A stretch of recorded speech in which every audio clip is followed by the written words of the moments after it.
Hi guys, my name Anil Yadav. आज के इस ट्यूटोरियल में आपका स्वागत है। आज मैं आपको इस ट्यूटोरियल के माध्यम से यह सिखाने जा रहा हूँ कि हम लीगल ईयर सर्टिफिकेट कैसे रजिस्टर्ड करते हैं। तो लीगल ईयर सर्टिफिकेट होता क्या है, पहले तो मैं आपको यह बता दूँ।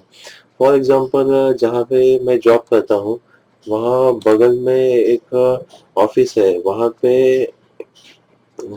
एक एम्प्लॉय जॉब करते हैं और वो एम्प्लॉय की अकस्मात मृत्यु हो गई बीच में, मतलब फाइनेंशियल ईयर 15-16 में। उन्होंने अपना जॉब पूरा नहीं कर पाया और बीच में ही उनकी मृत्यु हो गई। और वहाँ के एम्प्लॉय ने उनका ऑलरेडी 2000 समथिंग टीडीएस उनके सैलरी से डिडक्ट किया हुआ था।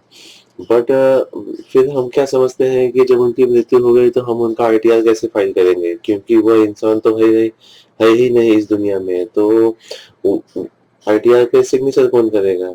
तो मैं आपको यह बता दूं कि आईटीआर पे सिग्नेचर जो करेगा, जो भी उनका लीगल ईयर होगा, वह आईटीआर पे साइन करके आईटीआर फाइल करेगा। लेकिन अब प्रश्न यह आता है कि लीगल ईयर है कौन? तो उनके उनके बाद जो भी उनका लीगल ईयर होगा, अगर उनकी वाइफ होगी तो वाइफ, या तो फिर उनका बेटा। तो अगर हम देखेंगे तो अगर वाइफ ने उनका आईटीआर फाइल किया तो यह बहुत ही अच्छी बात है। तो सबसे पहले तो मैं आपको यह बता दूं कि उनके वाइफ के नाम का या उनके बेटे के नाम पर जो भी उनके बिहाफ में आईटीआर फाइल करेगा, उसका ITR e income tax India home page पर उनका रजिस्टर्ड होना जरूरी है, क्योंकि जब तक वो आईटीआर फाइल करने के लिए रजिस्टर्ड नहीं होंगे तब तक वो ऑनलाइन रजिस्टर नहीं कर सकते। तो उनका आईटीआर भरने के लिए उनकी वाइफ का अगर अगर उन्होंने ई ई ई फाइलिंग पर रजिस्टर्ड नहीं किया होगा, तो सबसे पहले आप उनका ई फाइलिंग की वेबसाइट पर जाकर रजिस्ट्रेशन कर लीजिए। और रजिस्ट्रेशन करने के बाद आप क्या कीजिए कि लॉगिन कीजिए। लॉगिन करने के बाद अब हम देखेंगे कि मैं उनके वाइफ के नाम से लॉगिन किया हूँ। जिस इंसान की मृत्यु हुई है, उनके वाइफ के नाम से यह मैंने आईटीआर रजिस्टर्ड किया हुआ है। तो सबसे पहले तो आपको मैं यह बता दूं कि आप उनका पैन नंबर यहाँ पे फिल कर दीजिए।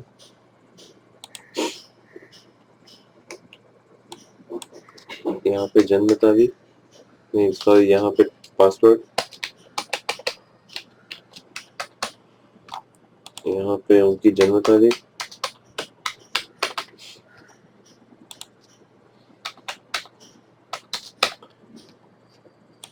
अब आप लॉगिन कीजिए।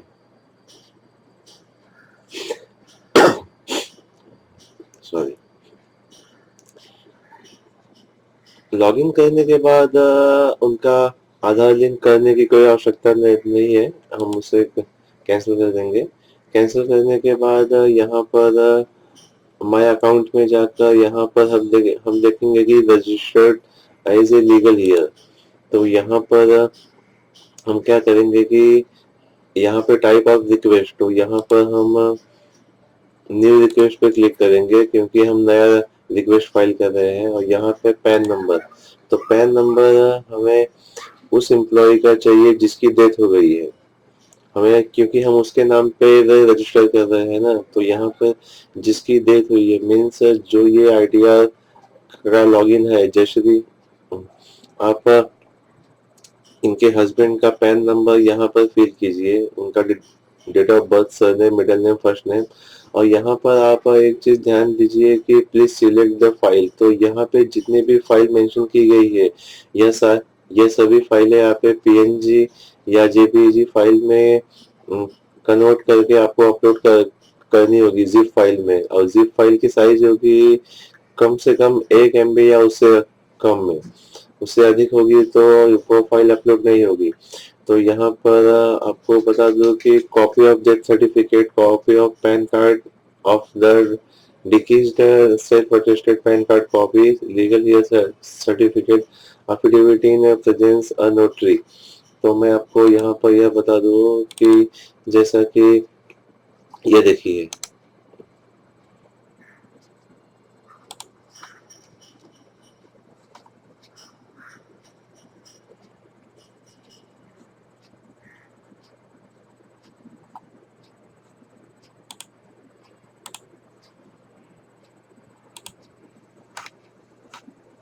ये देखिए उस एम्प्लॉय जिसकी डेथ हुई है उस एम्प्लॉय का डेथ सर्टिफिकेट, फिर यहाँ पर कॉपी ऑफ द पैन, ये उनका पैन, यह उनका सेल्फ अटेस्टेड किया हुआ पैन, यह लीगल ईयर, ये क्या बोलते हैं, वारस का दाखला, वारस का दाखला, वारस मीन्स इंग्लिश में क्या कहते हैं उसे, वारस लीगल ईयर सर्टिफिकेट ही कहेंगे उसे, मतलब उनके पीछे वारिस कौन है उनकी जायदाद का, यहाँ पर आप देखेंगे वारसा नाव, तो उनका लीगल ईयर है, उनकी पत्नी मुर्गा मुर्गी जो भी है वो, तो फिर आप यह सर्टिफिकेट है तहसीलदार द्वारा साइन किया हुआ, उसके बाद में अफिडेविट या नोटरी करा लीजिए आप इस फॉर्मेट में, ये देखिए आप इस फॉर्मेट में नोटरी करा लीजिए और नोटरी के साथ उनकी वाइफ का पैन कार्ड का जेरोक्स अटैच करना मत भूलिए। तो यह सभी डॉक्यूमेंट क्या कीजिए आप जिप फाइल में कन्वर्ट करके, देखो जैसे कि मैंने यहाँ पर जिप फाइल में कन्वर्ट किया है और उसकी साइज मैं आपको दिखा दूँ कि कम से कम, ये देखिए उसकी साइज 912 केबी है, तो यह 1 MB से कम होता है, ये देखिए 912 केबी है, तो ये 1 MB से कम होता है, तो यह जिप फाइल है, यह जिप फाइल हमें यहाँ पे अपलोड करनी होगी, यहाँ पर चूज करके, और यहाँ पर तो जैसा कि आप समझ गए होंगे क्या फिल करना है, उसके बाद आप सबमिट कर देंगे, और सबमिट करने के बाद यहाँ पर माय रिक्वेस्ट लिस्ट में आप क्लिक करेंगे जब, तो यहाँ पर आप देखेंगे कि ऐड लीगल हियर्स रिक्वेस्ट, तो यहाँ पर आप सबमिट कीजिए।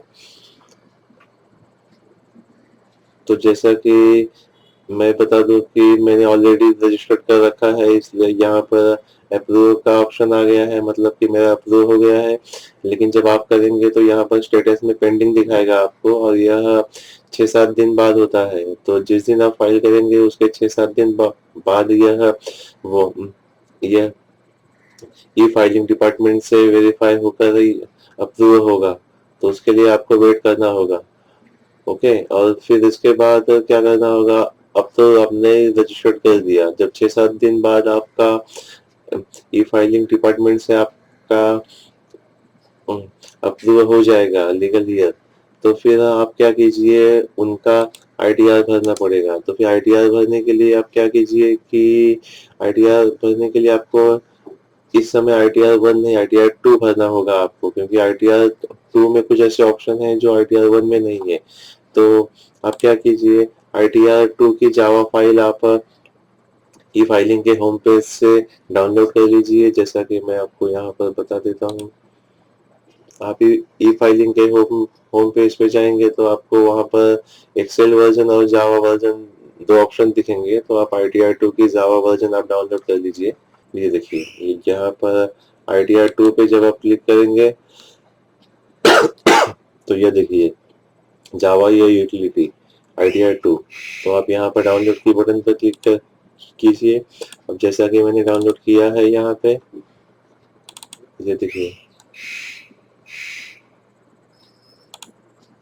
ये देखिए डाउनलोड करने के बाद आप उसे राइट क्लिक करके एक्सट्रैक्ट हियर कर लीजिए, और एक्सट्रैक्ट हियर में आप यहाँ पर एक जावा फाइल आपको दिखेगी, आप उस जावा फाइल को ओपन कीजिए। ये देखिए, अब आप क्या कीजिए, यहाँ पर आपकी जावा फाइल ओपन हो गई है, तो फिर आप यहाँ पे देखेंगे कि आपकी जावा ITR 2 की फाइल ओपन हो गई है, तो फिर जैसा कि मैंने वह यह ऑलरेडी सेव कर रखा है, तो फिर यहाँ पे मैं उसे ओपन करूँगा, ओपन की बटन पे क्लिक करके ओपन करूँगा मैं उसे। ये देखिए सेव ड्राफ्ट,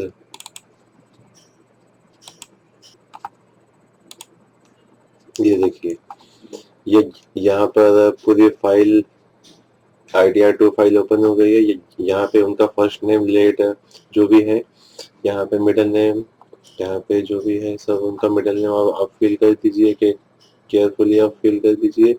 और यहाँ पर आप देखेंगे कि नेम ऑफ द रिप्रेजेंटेटिव, तो यहाँ पर उनकी वाइफ का नाम आ जाएगा, क्योंकि उनके वाइफ के द्वारा उनके वाइफ उनके हस्बैंड के बिहाफ में उनकी वाइफ या IDR2 फाइल कर रही है इनकम टैक्स डिपार्टमेंट को। तो फिर यहाँ पर उनकी वाइफ का नाम, उनकी वाइफ का पता, उनकी वाइफ का पैन नंबर,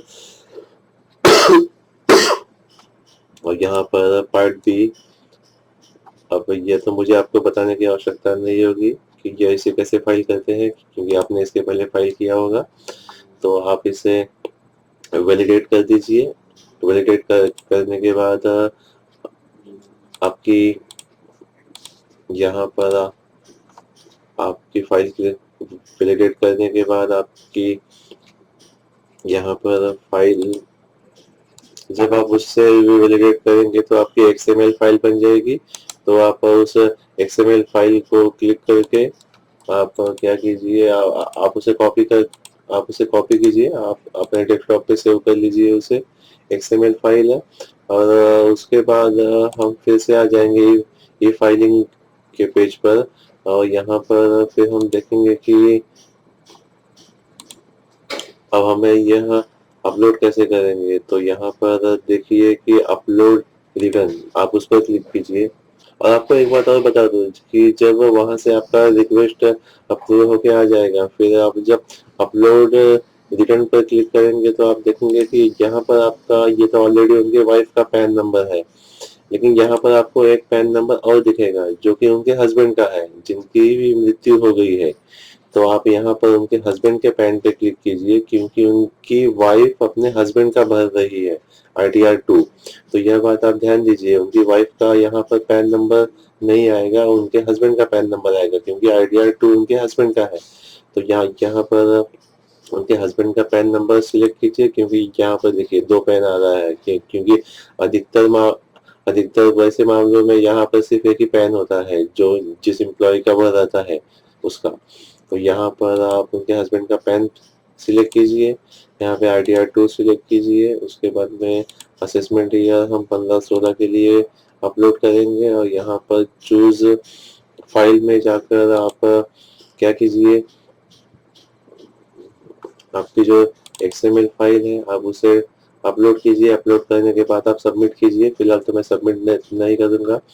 तो इसके बाद आपका जो भी IDR2 का एक्नॉलेजमेंट है वह उसका प्रिंट निकाल कर 2 कॉपी, एक कॉपी आप अपने फाइल में लगा लीजिए, और दूसरा सिग्नेचर करके आप इनकम टैक्स डिपार्टमेंट को सेंड कर दीजिए बाय पोस्ट।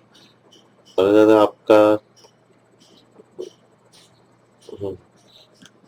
और हाँ, उस IDR2 पे उनकी वाइफ साइन करेंगी। तो यहाँ सबमिट की बटन पर क्लिक करके आप उसे सबमिट कीजिए, और सबमिट करने के बाद IDR2 का 2 कॉपी प्रिंट आउट निकाल कर एक कॉपी पे सिग्नेचर करके सेकंड कॉपी है जो वह बेंगलुरु बाय पोस्ट आप भेज दीजिए।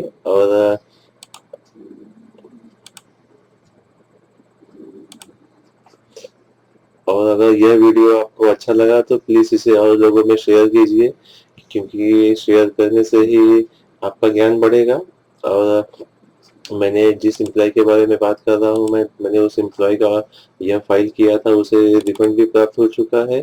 तो जैसा कि मैं आपको बता दूं कि उसकी रिफंड की जो कॉपी है मैं आपको दिखा देता हूँ। मैंने ये देखिए, यह जिस एम्प्लॉय का मैंने भरा था ये उसका रिफंड है।